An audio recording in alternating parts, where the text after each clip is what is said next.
Minister, there was a horrific murder of the Fogel family last week, the details of which are chilling to read. What was your reaction to that, and where are you with the investigation into the perpetrators?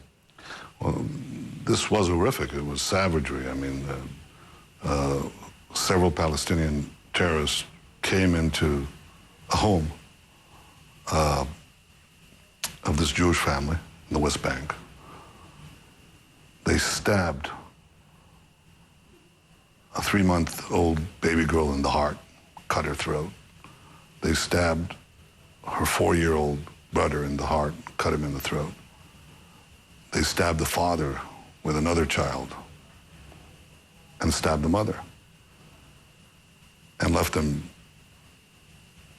dying in their blood. And then I visited the family, and you saw the 12-year-old girl, a sister, who came home and saw this unbelievable massacre. So obviously, the first response is sheer horror.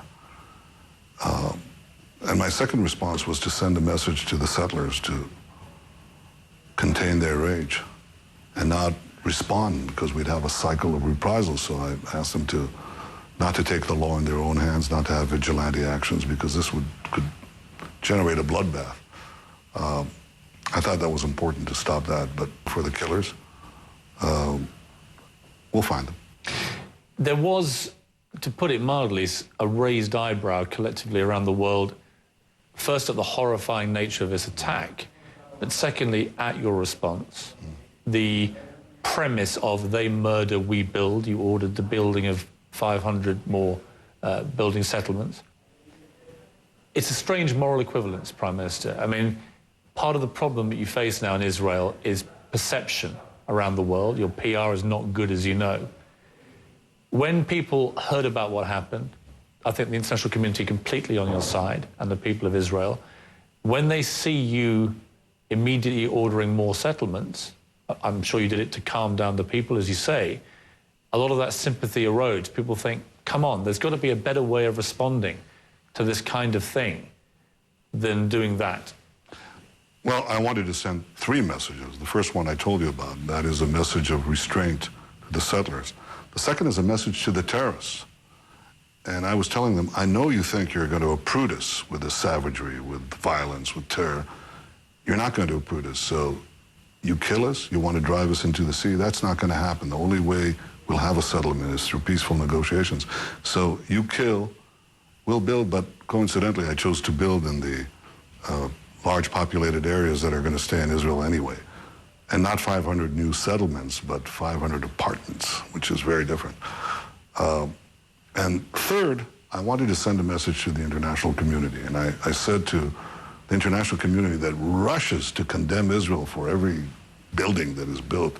You know, a Jew builds an apartment in the Jewish homeland. What a terrible crime. But they seldom go and condemn this kind of savagery without any ands, ifs, and buts. And I wanted that condemnation. I was glad to see. But is that true? I was glad to see some. Is that true? I mean, does the international community really not just condemn that kind of outrage out of hand? Because I read that they did. And the point about the settlements is surely that you are trying to get a peace process that works. You're trying to get to some settlement. You know, the Middle East Quartet only yesterday said they've almost given up hope that peace is achievable at the moment. You were the first Prime Minister of Israel to be born after 48. You have a key position in history here. You've been Prime Minister before. You didn't get the peace process through then. You've got another chance now. Doesn't part of you, Benjamin Netanyahu, look at yourself and think, I want to be the guy that makes this happen, not the guy that didn't make it happen? 7 prime ministers have tried to get peace with the Palestinians since the peace process began in Oslo in 1993. Some of them made extraordinarily generous concessions, and it didn't work because the Palestinians, first under Arafat and now under Abu Mazen, have not picked it up. They refused to go the distance and actually recognize the Jewish state and make the compromises that are required from both sides. The entire world is focusing on the compromises that are necessary from Israel's side. And I'm prepared to make a lot of those compromises for peace. But they're not focusing on the fact that the Palestinians refuse to make the necessary compromises that are required on their side for peace. And the simplest thing to do, you know, here you're talking about moving the peace process forward. What do you think is the best way to arrive at a negotiated settlement? Honestly, what do I think? Yeah. When Sadat came to Jerusalem, bearing concessions, it worked.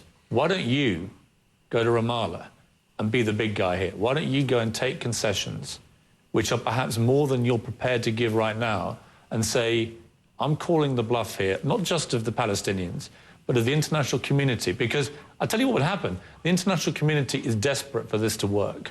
They would come with you. And yes, there would be, of course, problems. Yes, there would be more outrages. Everybody knows that. But in the end, somebody has to be the big guy here, and that could be you, couldn't it? I'm pretty big. Yeah. We'll have to see. You are. When we come back from the break, I want to talk to you more about this peace process.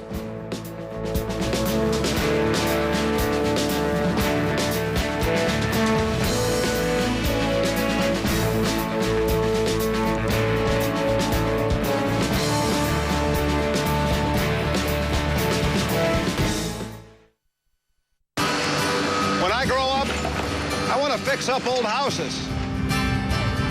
When I grow up, I want to take him on his first flight. I want to run a marathon.